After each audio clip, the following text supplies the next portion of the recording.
창세기 3장 8절 그들이 그날 바람이 불 때 동산에 거니시는 여호와 하나님의 소리를 듣고 아담과 그의 아내가 여호와 하나님의 낯을 피하여 동산 나무에 숨었다. 제가 이 히브리어 헬라어를 공부하면서 제일 큰 유익 중에 하나가 뭐냐면, 우리가 히브리어 헬라어를 이야기하면은 죽은 언어, 뭐 옛날 언어 이렇게 말씀을 하잖아요. 그러기 때문에요, 한 단어만 공부를 해도 성경 전체 그 내용은 다 포함이 된다는 거예요. 그러니까 예를 들어 오늘 설명을 드릴 게 뭐냐면, 하나님의 소리의 뜻이 뭔지를 오늘 설명을 드릴 거고요. 성경이 듣다라는 의미가 뭘까? 듣는 얘기도 많이 하거든요. 듣다라는 한 단어만 공부하면 성경에 나와 있는 모든 단어에 듣다가 다 연결이 되어져요. 그래서 히브리어 헬라어는 처음 공부하는 게 어렵지만 한번 알아두면 성경이 말하는 들음의 의미가 뭔지, 그 다음에 소리의 의미가 뭔지 분명하게 알 수가 있고요.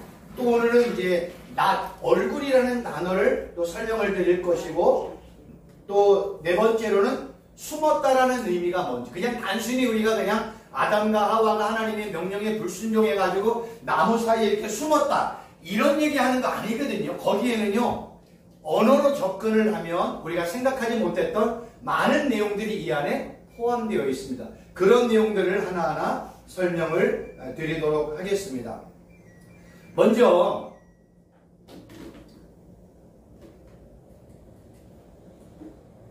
성경에서 이 하나님께서 이렇게 에덴 동산을 거니시는 소리를 아담과 하와가 듣고 하나님의 낯을 피해 숨었다 할 때, 그 소리라는 소리가 아니네.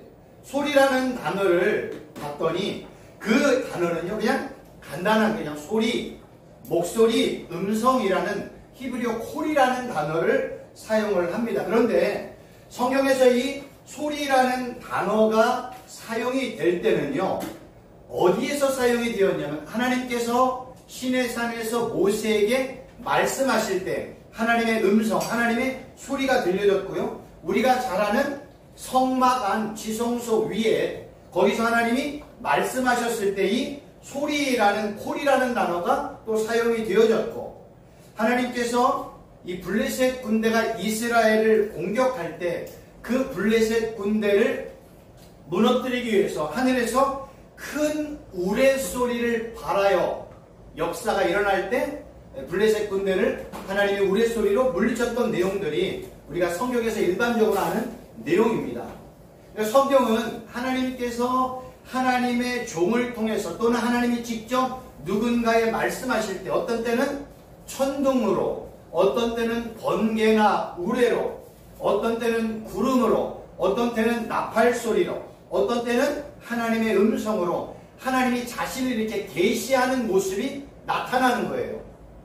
그래서 이게 하늘에서 이게 불이 임할 때, 구름이 임할 때, 천둥 소리가 임할 때, 하나님이 임재하시는구나 이렇게 알 수 있다는 거예요. 근데 문제가 있어요.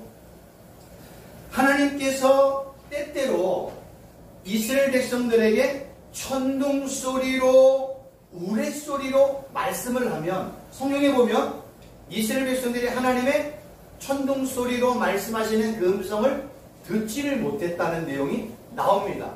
그래서 하나님은 천둥 소리로, 우레 소리로 말씀하시는데 그 천둥 소리를 이해를 못하는 거예요. 그래서 하나님이 항상 중보자, 구약에서는 모세를 통해서 하나님이 모세에게 메시지를 전해주면 모세가 하나님의 메시지를 듣고 이스라엘 백성들에 이렇게 전달하는 내용들이 많이 나오는 것을 볼 수 있습니다. 그래서 구약시대에 모세는 신약시대의 중보자이신 예수 그리스도를 예표한다, 모용한다 라고 설명을 하는 거예요. 그럼 여기서 이제 우리가 한 가지 질문을 해야 됩니다. 왜 하나님께서는 아담과 하와에게 말씀하시고 또 이스라엘 백성들에게도 말씀하시고 우리에게 말씀하시는 이유는 뭘까? 항상 이렇게 뭔가 말씀하잖아요. 메가폰을 이렇게 하면은 무슨 소리인지 모르잖아요. 그 모르는 소리를 왜 계속해서 말씀하실까? 또 어떤 때는 하나님이 중보자인 또 모세를 통해서 왜 이스라엘 백성들에게 이렇게 말씀하고 계실까? 또 지금으로 얘기하면 왜 하나님께서는 진리의 말씀을 통해서 아니면 또 성령 하나님을 통해서 어떤 때는 예수님을 통해서 우리에게 왜 말씀을 하고 계실까? 왜 예수님, 성령 하나님, 영호 하나님이 소리를 발할까? 목소리를 낼까? 궁금하잖아요. 들으라고. 맞아요. 이유가 다른 게 아니에요. 딱 하나예요. 하나님의 말씀을 듣고 뭐 하라고요? 순종하라고. 성경은 분명해요. 왜 하나님이 말씀하세요? 듣고 순종하라고. 왜 우리는 하나님의 말씀을 또 듣고 순종해야 돼요? 성경은요, 그래서 처음에 뭐라고 그래요? 하나님을 창조주라고 설명하는 거예요. 그리고 우리는 누구예요? 하나님이 창조한 피조물의 관계라는 거예요. 제가 이렇게 구약을 연구를, 히브리어를 연구하면서 많이 제가 반복해서 말씀하는 내용 중에 하나가 뭐냐면 하나님은 창조주, 우리는 하나님이 창조한 피조물이라는 관계예요. 이 관계만 제대로 성립이 되어지면요, 구약의 이스라엘 백성들은 진짜 복된 삶을 살았고 지금도 마찬가지예요. 지금도 하나님의 말씀에 순종하면 하나님이 주시는 그 어마어마한 은총과 복을 우리는 받아 누릴 수가 있다는 거예요. 그런데 구약의 역사를 보고 신약의 역사를 보고 지금의 역사를 보면 하나님의 말씀을 듣기는 들어 그러나 제대로 순종하지 않았다는 것을 알 수가 있습니다. 성경은 이렇게 소리를 통해서 하나님이 말씀하시는 이유는 뭐예요? 들으라고, 듣고 순종하라고 말씀하고 있는 거예요. 그러면 그 소리를 들을 때 듣는다라는 의미가 단순히 우리가 그냥 우리 육신의 귀로 듣느냐? 그런 의미는 아니라는 거예요. 보다 더 깊은 의미가 있습니다. 성경에서 이 듣다라는 단어는 샤마라는 단어를 쓰는데요. 미완료라는 건 뭐예요? 완료가 안 된 거야. 듣는 건 뭐예요? 계속해서 듣는 거예요. 그런데 듣다라는 이 샤마라는 단어의 뜻이요, 단순히 귀로 듣는 게 아니라 경청하다, 주의를 기울이다, 순종하다, 따르다라는 의미가 이 안에 포함이 되어 있어요. 그래서 구약 성경에 듣다라는 의미 안에는요, 듣고 뭐 하라는 거예요? 순종하고 따르는 데까지 의미가 들음에 포함이 되어 있습니다. 그래서 이 샤마라는 듣다라는 단어가 미완료이기 때문에 경청하여 듣고 따르는 것은 단지 몇 번 하고 끝내는 것이 아니라 지속적으로, 심지어는 일평생 듣고 따라가며 순종한다는 의미가 들음이라는 단어의 뜻이라는 거예요. 근데 이 샤마라는 듣다라는 단어가 하나님과 연관이 되어 사용이 되어지면 의미는 또 이렇게 달라져요. 하나님의 말씀을 주위에서 계속해서 잘 듣고 계속해서 순종하라는 거예요. 그래서 우리가 구약 성경에 보면 이런 얘기, 신약 성경에 보면 많이 나오잖아요. 들으라, 들으라. 구약에 보면요, 들으라, 이 얘기 얼마나 많이 나오는지 몰라요. 그러니까 들으면 뭐 하라는 거예요? 순종하라는 거예요. 신약에 가면 어떻게 돼 있어요? 들을 귀가 있는 자는 들어라. 같은 단어예요.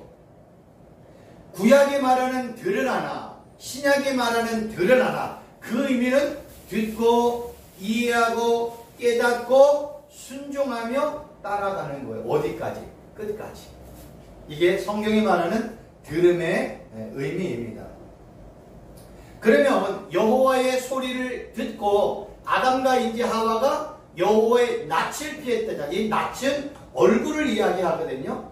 성경에서 이 얼굴을 이야기할 때는 파님이라는 단어를 쓰는데요. 얼굴, 표면, 지면. 이 파님이라는 단어는 이 지구, 지면, 표면을 또 표현을 해요. 그리고 얼굴을 또 표현하기도 해요. 근데 이 파님이라는 얼굴이라는 단어가 전치사와 함께 사용이 된 의미가요. 뭐뭇 앞에서, 뭐뭇 면전에서. 그러니까 여호와의 낯이라는 건 뭐예요? 여호와의 앞에서, 여호와 면전 앞에 있다는 의미예요. 근데 이 단어가 동사와 함께 사용이 되어지면 여호와의 낯은요, 얼굴을 피하다, 얼굴을 땅에 대고 엎드리다, 얼굴을 돌리다, 얼굴을 바라보다 라는 의미로 이 단어가 사용이 되어지고 있어요. 그래서 성경은요, 여호와의 낯을 피한다는 것은 그냥 단순히 그냥 어디 중앙에 있는 나무에서 숨는다 이런 의미보다는요, 여호와 앞에서 도망친다라는 의미가 있어요.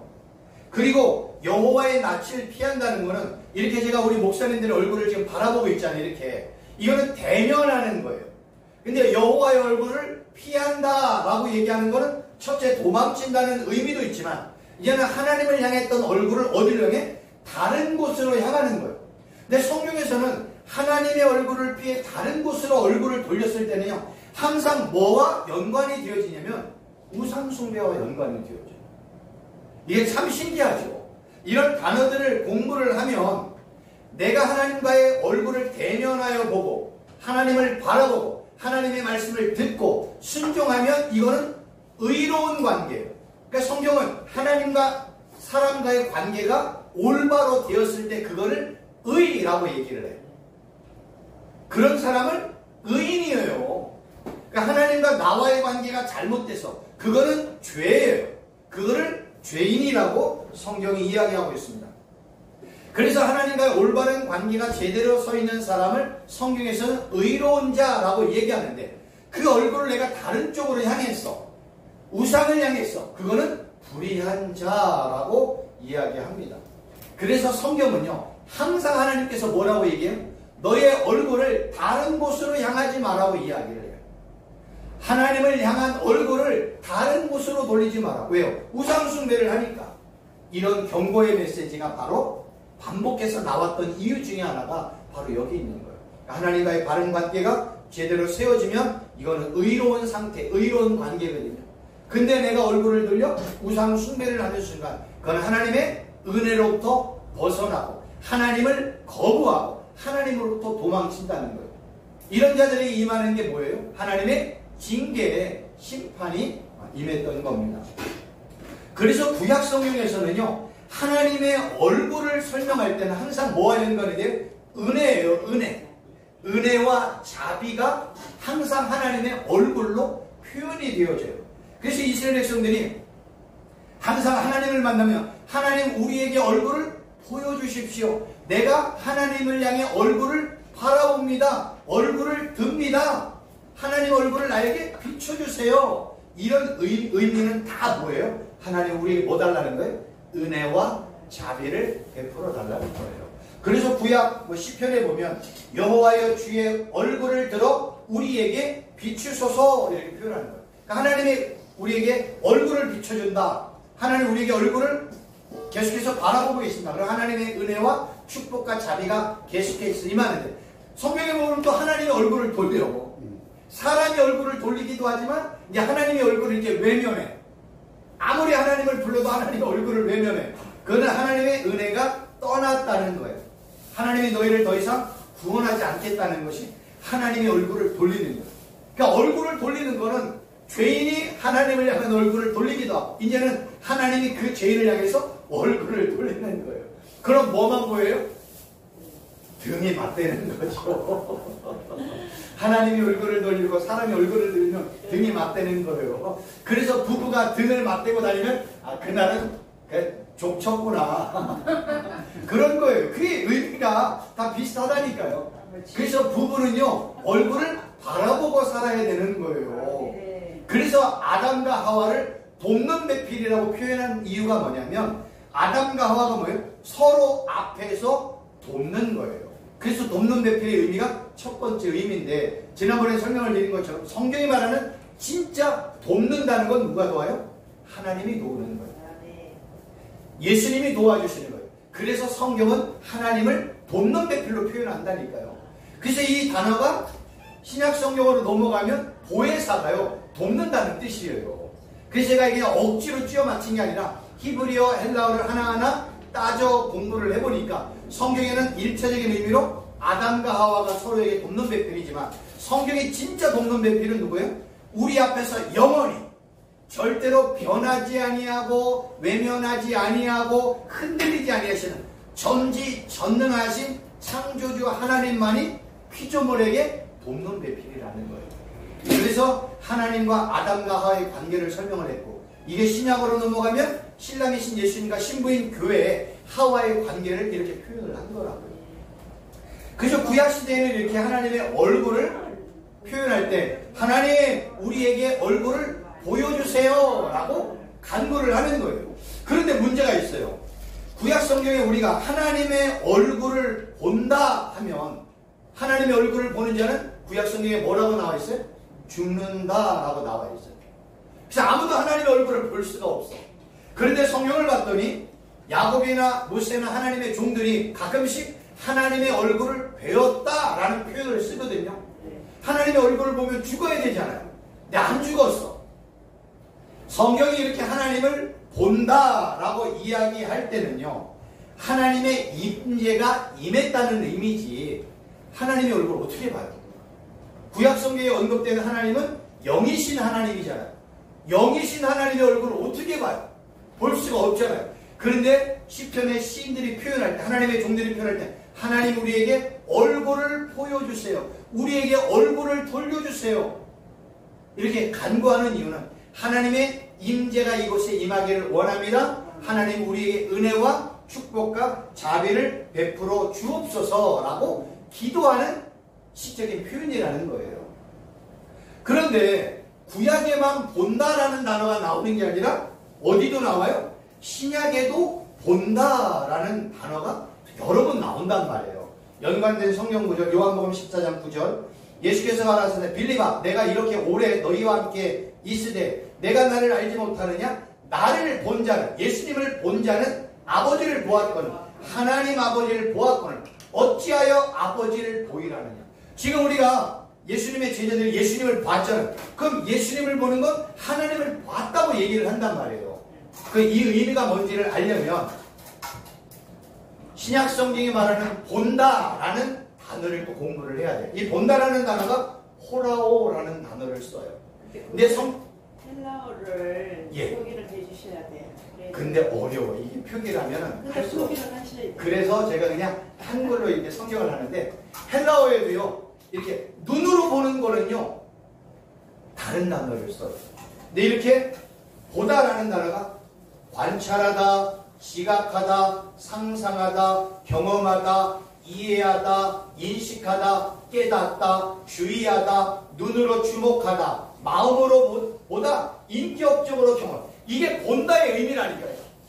이게 이 호라오라는 단어의 의미예요. 이 단어와 비슷한 단어가 에이도라는 단어예요. 그런데 그냥 육신의 눈으로 볼 때는요 다른 단어를 써요.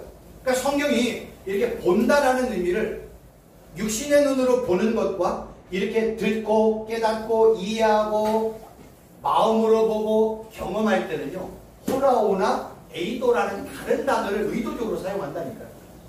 만약에 여기다 눈으로 보는 걸 썼다면은 야 나를 눈으로 봤으면 아버지를 보는 거야 말이 안 되잖아요. 그래서 이렇게 빌립아 나를 본 자는 아버지를 본 거야 라고 이야기하는 거예요. 그러면 이 얘기는 뭐예요?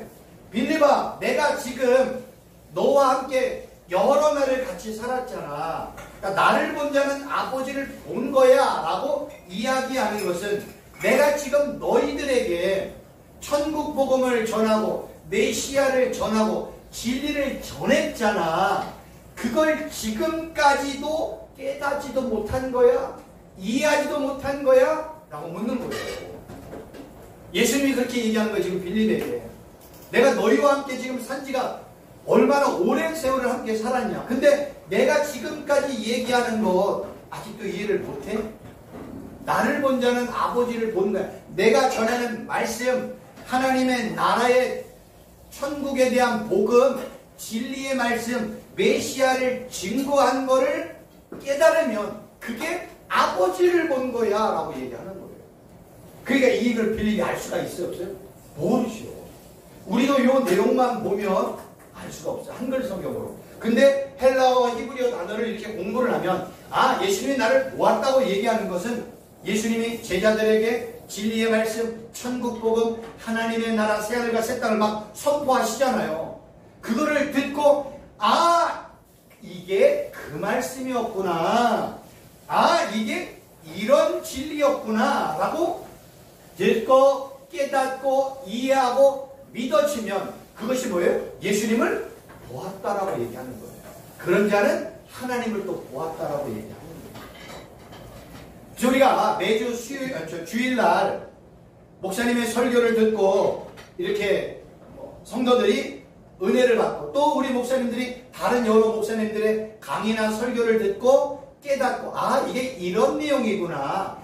이게 이런 진리를 선포하고 있구나. 이게 하나님 나라를 증거하는 거네. 메시아이신 예수님을 증거하는 거네. 이렇게 듣고 깨닫고 이해하고 믿어지고 그 말씀대로 순종하며 살아갈 때 예수님은 그를 보고 뭐라고 그래? 너가 나를 본 거야. 그런 너는 하나님을 본 거야 라고 말씀한다니까요. 이게 보다라는 의미예요. 듣다라는 의미도 거의 비슷해요. 그래서 구약과 신약 성경에 듣다 보다는요 같은 의미라고 봐도요 전혀 틀리지가 않아요. 성경이 이렇게 말하는, 그래서 하나님을 본다는 것은 자신의 눈으로 본다는 차원을 넘어서 보다 더 깊은 의미로 하나님의 말씀을 받고 이해하고 믿고 수용하고 순종하고 하나님께로 돌아갈 때 너는 나를 본 자야 라고 말씀하고 있는 거예요. 그러면 나를 본 자는 누구를 전할 수 있어요? 예수님 전할 수 있는 거예요. 예수님의 제자들이, 예수님 당시에 우리가 말하는 예수님의 사도들, 예수님의 12제자들은요 예수님을 눈으로 보았단 말이에요. 눈으로 보고 육신의 귀로 직접 들었단 말이에요. 그래서 증인이라는 건 자신의 눈으로 보고 자신의 귀로 들었던 그 예수님의 말씀, 예수님을 전하는 걸 증인이라고 얘기를 해요. 그래서 12제자들만 사도라고 얘기를 한다니까요. 근데 유일하게 예외적인 사람이 있어요. 누구예요? 바울이에요. 바울. 그래서 바울이 중요하다니까요. 바울은요 예수님을 육신의 눈으로 못 봤어요. 예수님의 음성을 육신의 귀로 못 들었어요. 예수님과 함께 공적 사역 3년 동안 같이 있지도 않았어요. 예수님의 십자가 사건을 경험하지를 못했어요. 근데 그가 왜 사도의 반열에 들어설 수 있는 이유 중에 하나가 다메섹이라는 도상에서 예수님이 그를 직접 만나주셨잖아요. 영적으로 만나주셨잖아요. 그래서 바울이 중요한 거예요. 그러니까 바울이 다메섹 도상에서 예수님의 음성을 듣고 예수님의 임재를 체험했기 때문에 바울이 사도의 반열에 올라선 것처럼 우리들도요 이 땅을 살아가는 동안에 바울이 만난 예수님은 오늘도 만날 수 있다는 거예요. 이거를 만약에 12제자나 12사도에게 제정하면 적용할 방법이 없어요. 우리는 2000년 정도 가야 되는 불가능하잖아요. 근데 바울은요 예수님이 12사도와 아무 관계가 없어. 근데 예수님을 전하고 십자가를 전하고 부활을 전하고 하나님의 나라를 전하는 아주 귀중한 사역을 할 수 있었던 이유는 다메섹에서 예수님을 만났단 말이에요. 그 만남을 우리도 만날 수 있다는 거예요. 그래서 바울이 중요한 거예요. 그래서 로마서도 중요한 거고요. 로마서 약전했나요? 이제 로마서가 중요합니다. 바울이 자신이 만났던 예수님을. 그래서 바울이 중요한 거예요. 바울이 없었으면 우리는요 퀴어 맞출 방법이 하나도 없어요. 누구에게 퀴어 맞춰요? 퀴어 맞출 방법이 없다니까요. 근데 유일하게 바울이 예수님을 다메섹에서 만났고 예수님의 음성을 들었고 예수님을 경험했죠. 그래서 우리도 믿음의 눈이 열려야 된다. 영적인 귀가 열려야 된다. 마음의 문이 열려야 된다. 이런 얘기 많이 들어봤잖아요. 왜요? 눈이 열려야 보고요. 귀가 열려야 듣고요. 마음의 문이 열려야 하나님의 말씀을 받아들이죠. 그래서 이 안에서 30배, 60배, 100배 씨가 자라는 거죠. 그래서 우리가 이런 얘기 드리냐. 설교가 들리는 것이 하나님의 은혜요. 설교의 내용을 깨닫고 믿는 것이 하나님의 은혜요. 하나님의 말씀대로 순종하여 사는 것이 하나님의 은혜란다는 거예요. 그래서 우리가 기도할 때 성도들에게 강조해야 될 게 뭐냐면 믿음의 눈이 열려야 되고 믿음의 귀가 열려야 되고 우리의 마음의 문이 열려야 된다는 거예요. 이거는 바울이 경험했기 때문에 우리도 동일하게 경험할 수 있는 축복이라는 거예요. 그래서 옛날 목사님들이 그냥 영적인 귀가 열려야 된다, 영안이 열려야 된다, 뭐 이런 얘기 많이 하신 이유가 바로 이런 의미라는 겁니다. 그럼 이제 그 다음으로 넘어갈 게 뭐냐면 아담과 하와가 여호와 하나님이 에덴 동산을 거니시는 소리를 듣고 동산 나무 사이에 피했다, 숨었다라고 이야기하잖아요. 여기서 이제 숨는다는 거는 단순히 뭐 그냥 숨는다는 의미도 있지만 이 단어가요 하바라는 단어를 쓰는데 그냥 숨다, 물러나다예요. 근데 미완료로 되어 있고 히필형이라는 사역 능동이라는 건 뭐냐면 내가 능동적으로 한다는 거예요. 그래서 아담과 하와가 하나님을 피했다는 건 뭐예요? 의도적으로 계속해서 하나님을 피해 동산나무 사이로 숨었다는 것을 알 수 있어요. 그러니까 이 내용만 보면 하나님이 에덴 동산을 이렇게 거니는데 아담과 하와가 이렇게 한 번 숨었다라는 의미가 아니라 하나님의 음성의 소리, 하나님이 거시는 소리만 듣기만 하면 뭐예요? 계속해서 숨은 거예요. 그래서 이 히필 미완료로 쓴 거예요. 만약에 한 번 숨은 걸로 했으면 완료로 써야죠. 계속해서 숨었다는 거예요. 계속해서 하나님으로부터 숨었다는 것은 하나님으로부터 계속해서 멀어졌다는 것을 설명을 합니다. 그래서 성경은요, 죄는요, 거룩하신 하나님과 우리와의 관계를 멀어지게. 그래서 이사야 59장에서 이렇게 표현합니다. 오직 너희 죄악이 너희와 너희 하나님 사이를 갈라놓았고 너희 죄가 그의 얼굴을 가리어서 너희에게서 듣지 아니시게 함이니라. 결국 죄와 죄가 하나님과 우리의 사이를 멀어지게 한다는 거예요. 그러니까 죄인은요 하나님과 절대로 연합할 수가 없어요. 그래서 죄인이 거룩하신 하나님과 연합하려면 이 중간에 누가 있어야 돼요? 중보자가 필요했다는 거예요. 구약의 이스라엘 백성들과 전능한 하나님과의 관계를 연결해 주는 게 중보자인 모세 역할이었다니까요. 그래서 아까도 말씀을 드린 것처럼 모세가 신약 성경에 예수 그리스도를 모형한다, 예표한다 라고 설명을 하는 겁니다. 그래서 결국은요, 성경이 죄는 하나님과의 관계를 멀어지게 하니까 성경이 반복해서 하는 게 뭐예요? 회개하라.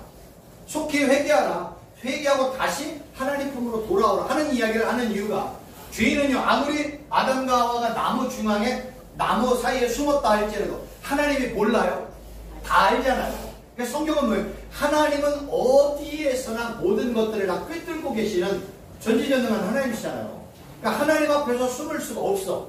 근데 인간은 어리석어서 하나님으로부터 숨으면 숨을 수 있다고 생각하는 거예요. 그래서 이런 모습이 어디에 있을까 찾아봤더니 꿩이 되라고. 꿩 아세요? 꿩은 자기가 눈을 지풀에 집어넣으면 자기 뒷몸이 다 보여도 나는 뭐 했다고 생각해요? 그러니까 우리가 죄인이 하나님 앞에 숨을 수 있다고 얘기하면 그건 꿩이야. 꿩.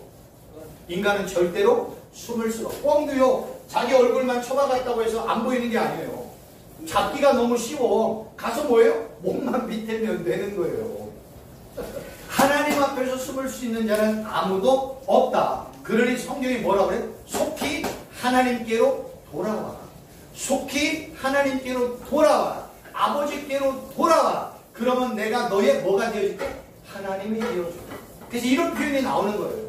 너가 속히 돌아오면 내가 다시 너의 아버지가 되어줄게. 내가 너의 하나님이 되어줄게. 이런 표현을 많이 표현하고 있는 거는요, 속히 회개하고 돌아오는 하나님의 정말 이 간절한 그런 메시지의 음성이라는 겁니다. 그럼 이제 마지막으로 하나 더 본다면, 하나님께서 숨어있는 아담을 뭐 했어요? 아담아! 이렇게 했잖아요. 여호와 하나님이 아담을 부르시며 그에게 이르시되 내가 어디에 있느냐? 성경은 뭐라고요? 아담아, 내가 어디에 있느냐? 할 때 여기서 하나님이 아담을 부르신다라는 단어가 중요해요. 이 부르시다라는 단어는요, 카라라는 단어를 쓰는데요. 카라 뜻은 뭐냐면 부르다, 소환하다, 초대하다, 선포하다예요. 이 단어도 미완료예요. 그러니까 하나님이 지금 아담아 내가 어디 있냐 부르는 건 한 번만 부른 게 아니라 뭐예요? 여러 번 반복해서 불렀다는 것을 알 수가 있습니다. 이 단어가 왜 중요하냐면 아담에게도 중요하지만 이 때문에 그래요. 이 단어가 중요한 것은 경건한 사람들이 자신의 문제 해결을 위해 하나님의 이름을 계속해서 부를 때 요 카라라는 단어가 사용이 되었다는 거예요. 이 얘기는 바로 무슨 뜻이냐면 우리가 이 땅을 살아갈 때, 아담도 뿐만 아니라 이스라엘 백성들 뿐만 아니라 모든 사람들이 이 땅을 살아갈 때 하나님의 은혜가 필요해요. 하나님의 도움이 필요해요. 하나님의 강력한 역사가 필요해요. 하나님의 축복이 필요해요. 그러면 뭐 하라고요? 뭐 하라고요? 하나님의 이름을 부르라고요. 하나님의 이름을 부르라고요. 성경은요, 너 돈이 필요해. 하나님 돈을 주세요. 돈을 필요해. 이것도 하고 저것도 하고 이것도 하고 이것도 사고 저것도 사고 뭐 많이 사야 될 건데 하나님 돈 주세요. 이렇게 기도하지 않아도 성경은 뭐예요? 하나님, 예수님, 성령 하나님만 불러도 하나님은 우리의 문제를 어떻게 해주신다? 해결해 주신다. 그래서요, 제가 제 아내가 사실은 발견한 겁니다. 제 아내가 이야기해 줬어요. 제가 이제 그 원어를 찾아봤더니 바울이 그 재판을 받고 있을 때 가이사에게 상소를 하잖아요. 이 상소라는 단어를 이야기하면 우리가 뭔가를 높은 사람에게, 어떤 높은 권한과 지위가 있는 사람에게 뭔가를 호소할 때 상소라는 단어를 쓰잖아요. 이 단어가 에피칼레오라는 단어를 쓰는데 이 의미를 찾아봤더니요, 이거는 언제 사용하냐면 약한 자가 권세 있는 자에게 요청할 때, 또는요 예배 때 하나님을 부를 때 이 단어가 사용이 됐다는 거예요. 그러니까 우리가 예배 때 하나님, 예수님, 성령 하나님 이렇게 계속해서 삼위일체 하나님의 호칭을 부르잖아요. 예수님, 성령 하나님, 여호와 하나님 아버지 이렇게 호칭을 부르잖아요. 어디서? 예배 때 한다는 거예요. 그 예배가 중요합니다. 우리가 예배 때 하나님의 이름을 부른다는 건 뭐예요? 하나님의 임재도 임하지만 예배를 드리는 우리 가운데, 각 사람 가운데 하나님이 우리의 외침, 우리가 부르는 하나님의 이름을 들으시고 하나님이 예배 가운데 역사에서 그 사람의 문제를 해결해 주신다는 거예요. 그래서 예배 때 하나님의 이름을 자주 불러야 되는 거예요. 그거를 알아서 했는지 모르지만 그래서 찬송가가 중요한 거라니까요. 그리고 설교 말씀을 듣고 고백하는 게 중요하다니까요. 예전에 제가 지금 출판했던 기도 돌판이라는 책 내용 중에 제가 호칭 기도라는 하나의 단어를 써가지고 기도문을 만든 게 있어요. 이 기도문을 어디서 발견을 했냐면 렉시오 디비나라는 거룩한 독서라는 이름을 가진 책을 제가 2권을 발견을 해가지고 읽었어요. 근데 렉시오 디비나라는 건 뭐냐면 렉시오 디비나, 렉시오는 독서라는 뜻이고 디비나는 신성, 그래서 거룩한 독서라는 뜻이에요. 그러니까 성경을 읽는 놈은 이렇게 표현을 하는 거예요. 그런데 그 책의 내용을 봤더니 중세 수도사들이 많은 사람으로부터 피해 저 먼 이런 사막이나 사람들이 거하지 않는 곳에 가서 기거하면서 하나님과의 충분한 교제와 임재를 사모를 했단 말이에요. 그때 수도사들이 했던 게 어떤 고백이었냐면 하나님, 우리에게 우리를 핍박하는 저 왕들로부터 우리를 보호하시고 우리가 필요한 모든 물질에 필요한 상황이나 환경을 우리에게 도 이런 기도 안 했다는 거예요. 그 수도사들이 했던 그들의 경건한 기도는 이런 기도예요. 다른 거 아니에요. 하나님의 아들 예수 그리스도시. 요거만 고백했다는 거예요. 하나님의 아들 예수 그리스도. 이걸 고백을 얼마 했는지 몰라요. 하나님의 아들 예수 그리스도시요. 이거를 고백을 하면서 하나님의 임재를 사모하고 예수님을 사랑하고 예수님과 교제하는 이러한 일들을요, 저 사막에서 수도하는 수도사들이 그 일을 했다는 거예요. 제가 그걸 깨닫고 제가 이제 이렇게 적용했어요. 저는 기도할 때마다 살아계신 하나님 아버지 이런 표현을 제가 자주 쓰거든요. 그래서 살아계신이라는 거기다 붙였어요. 그래서 살아계신 하나님의 아들 예수 그리스도시오. 제가 이걸 갖고요 새벽에 계속 기도를 해요. 살아계신 하나님의 아들 예수 그리스도시오. 살아계신 하나님의 아들 예수 그리스도시오. 이거를 가지고요 제가 새벽에 며칠을 기도했어요. 근데 최 목사는, 최 교수는 믿음이 좀 약해서 이제 그래요. 살아계신 하나님의 아들 예수 그리스도. 여기서 끝나는 게 아니라 뒤에 꼬리를 붙였어요. 돈 좀 주세요.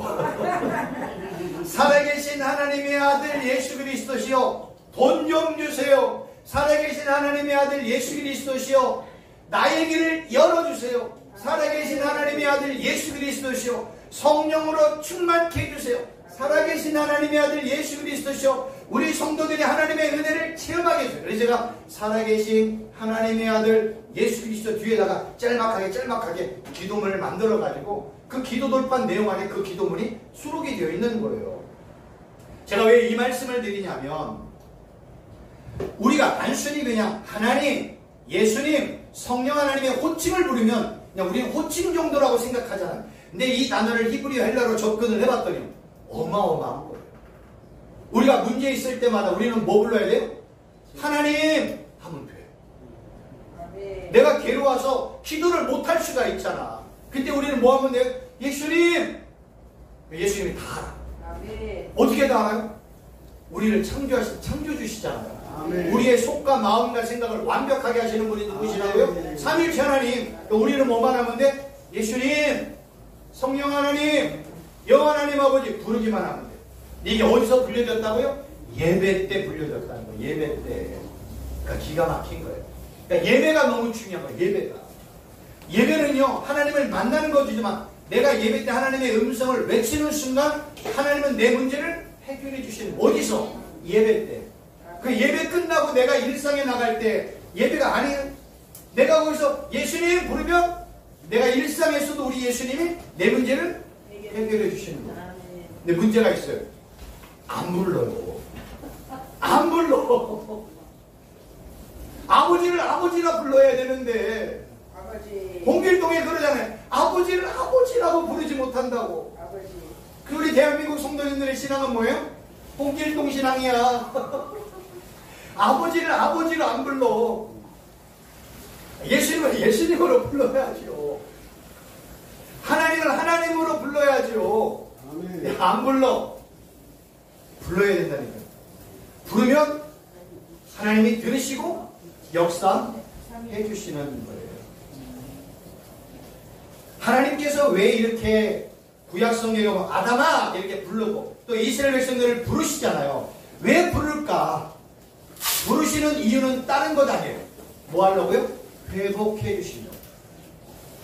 하나님이 아담과 하와를 부른 이유는 아담과 하와를 회복하려고. 하나님이 이스라엘 백성들을 부르시는 이유는 이스라엘 백성들을 회복하려고. 하나님이 우리를 부르시는 이유는 최 교수야, 최 목사야 라고 부르시는 이유는 우리를 불러서 회복하고 치유하고 축복하시려고. 그래서요, 가장 축복된 관계는 뭔지 아세요? 부르면 대답하고 응답하는 관계. 하나님이 아담아 라고 하면 숨어있지 말고 예 하나님 나와야지. 나왔다는 건 뭐예요? 나를 살려주세요. 나를 회복해주세요. 나를 축복해주세요. 이런 고백이 있는 거예요. 근데 아담은 계속해서 뭐예요? 숨어있단 말이에요. 이게 중요한 거예요. 진짜 축복의 관계는 하나님이 부르면 대답하고 응답하는 관계예요. 그래서 구약 성경에 이런 안타까운 게 있는 거예요. 주를 알지 아니하는 민족들과 주의 이름을 부르지 아니하는 나라들에게 주의 분노를 쏟으소서. 이사야 65장 12절.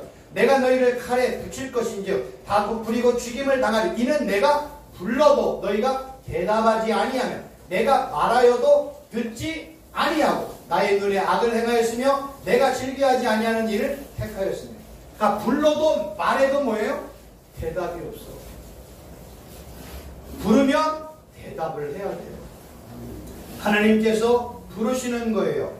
아담아 내가 어디 있느냐 라고 부르시는 이유는 뭐예요? 회복하려고. 축복해 주시려고. 너 회개하고 돌아와. 그러면 내가 너의 아버지가 되어줄게. 내가 너의 하나님 되어줄게. 그러니까 빨리 돌아. 빨리 돌아서 회복해. 이게 구약 전체의 내용이라니까요. 신약은 뭐예요? 너 빨리 예수님 믿고. 이 얘기예요. 이게 구약과 신약의 똑같은 표현이라니까요. 결국 하나님의 부르시면은 회복과 치유가 축복이 있다는 것을 성경이 창세기부터 설명한다니까. 그 내용이 이스라엘 구약 전체의 내용이에요. 한번 보세요. 얼마나 하나님이 얼마나 자주 부르고 외치고 회개하고 돌아오, 속히 돌아오라고 아버지 품으로 돌아오 얼마나 많이 얘기했어요. 근데 이스라엘 백성들은 뭐예요? 안 돌아왔어요. 듣지 않았어요. 하나님의 음성을 듣기보다는 우상의 음성을 들으러 가는 거예요. 죽은 우상. 이게 구약의 역사예요. 신약의 역사를 보면 예수님을 믿으라고 얘기하는데 대부분의 많은 사도계인들, 바리새인들, 장로들, 그 다음에 뭐 이런 여러 가지 뭐 율법학자들, 서기관 하나님의 음성 안 들어요. 국종들은 뭐하러 왔어요? 썩을 양식만 찾으러 왔어요. 그러니까 예수님 당시에 예수님의 음성을 들은 사람은 누구예요? 12제자들. 조금 더 확대하면은 예수님이 승천할 때 모였던 500여 성도. 요 정도라니까요. 그런 사람들 외에는 안 들었다니까요. 지금도 이 세상을 바라보여 하나님의 음성을 듣는 사람이 많아요? 안 듣지요. 다 뭐에 되게 텔레비전 소리만 들어. 텔레비전 소리만. 텔레비전에 거짓말을 해도 텔레비전에서 얘기했으면 다 진짜인 줄 알아. 아니라니까요. 그들은 다 조작을 하고 말하는 거예요. 시나리오를 가지고. 근데 그거를 분별할 능력이 우리에게는 있다 없다? 아무도 없어요. 누구만이 분별할 수 있어요? 저쪽에 있는 사람들만 아는 거예요. 저쪽에 국회의사가 안에 있는 사람들만 아는 거예요. 우리는 분별할 능력이 없어요. 그래서 누가 얘기하면 다 듣는 거예요. 그러니까 세상의 소리를 듣지 말고 우리는 누구의 소리를 들어야 돼요? 하나님의 음성을 듣고 말씀의 소리를 들으면 진짜와 가짜를 분별할 수 있는 분별력이 생기는 거예요. 그래서 잠언이 뭐라고 그래요? 지혜로운 자가 잠언의 말씀을 보면 더 지혜롭고 더 분별력 있게 분별할 수 있는 거예요. 우리는 세상의 소리를 너무 많이 듣다 보니까 뭐가 진짜인지 가짜인지 분별할 수가 없어. 그러니까 하나님의 음성을 잘 듣고 성경의 말씀을 제대로 듣고 깨달으면 세상에 흘러가는 모든 것들이 정말로 완벽하게 분별할 수 있다니까. 그러니까 하나님이 말씀하시면 뭐 해야 돼요? 들어야 돼요. 이 관계가 축복의 관계예요. 정리하면 하나님의 가장 축복된 관계는 하나님이 부르면 피조물은 대답하고 응답하는 관계가 성경에서 가장 축복된 관계입니다. 오늘 여기까지 제가 말씀을 준비했는데 혹시 질문사항 있으세요? 교수님 그 말씀 중에 네. 오병이의 기적을 예수님이 베푸실 때 그 마태복음 10장 그 얘기가 또 나오는 말씀인데 그때 이제 떡광주리에 12가구리가 남는단 말이죠. 그것을 가지고 제자들이 지금 시시비비를 걸을 때 예수님이 옆에 오셔가지고 너희가 그 떡 반죽 그릇에 남아있는 떡만 보지 말고 누룩을 조심하라. 그 바리새인 사두개인들의 누룩을 조심하라는 말씀을 네. 하신단 말이에요. 예. 그런데 그 말씀이 저로서는 굉장히 중요하다는 뜻이 맞아요. 예, 있다고 생각하는데 예. 지금까지 그 사두개인이나 바리새인들의 그 누룩 조심하라는 예수님의 말씀을 누구도 한마디 안 하더라고요. 그래서 혹시 지금 말씀 나와서 그러는데 그 말씀에 대해서 조금 뭐 그 얘기가 이 얘기예요. 예, 보다라는 거예요. 듣다라는 거예요. 예, 예. 지금 오늘은 본다라는 단어를 설명했지만 예. 듣다라는 단어도 똑같아요. 예. 100%라고 제가 말하고 싶지만 틀린 부분이 조금 있기 때문에 예. 하여튼 거의 일맥상통하는 게 성경에서 예. 예수님이 말씀하시는 것을 제자들이 듣지 못하는 표현들을 많이 쓰고 있어요. 예. 그래서 예수님이 신약 성경에 보면 예. 샌드위치 기법이라는 표현을 쓰는 거예요. 예수님이 뭔가를 말씀하시는데 예수님은 이렇게 제자들에게 깨달음, 이해, 믿음을 설명하는데 제자들이 이걸 못 깨닫잖아요. 그럼 그 다음에 뭐가 나와요? 맹인의 눈을 뜨여주는 사건이 나오는 거예요. 신약 성경에 보면. 그러니까 우리가 그 신약 성경에 예수님의 말씀 중에 많은 내용들이 제자들이 뭐예요? 깨닫지 못하고 이해하지 못했어요. 예, 예. 뭐 했기 때문에? 눈이 안 열렸어요. 예. 예수님을 보기를 보는데 뭘로만 봐요? 선생님. 선생님으로 본 거예요. 메시아가 아니라, 구원자가 아니라 선생님으로 보는 거예요. 이들이 언제 깨닫기 시작해요? 성령 받고. 성령 받고 그 사도행전 2장으로부터 그들이 깨닫는 거예요. 그래서 앞에 그들이 오실 메시아를 깨달았다는 내용들을 거기다 부연 설명을 하는 이유가 성령 하나님이 오고 난 후에 그걸 예수님이 그때 그 얘기했었구나. 그거였구나. 근데 지금 신약 성경은 항상 뭐예요? 제자들에게 예수님의 말씀을 전했는데 그걸 깨닫지 못해. 그러면 거의 그 다음에 예수님의 이적 사건이 나와요. 뭐예요? 치유 사건. 근데 제자들은 뭐만 봐요? 사람들은 눈 떴대. 안전뱅이가 일어났대. 예수님 그 얘기하려고는 아닌 게 아니라 진짜 뭐예요? 진리를 얘기하고 메시아를 얘기하고 하나님의 나라 십자가를 선포하는데 이거는 눈이 가려서 모른다니까요.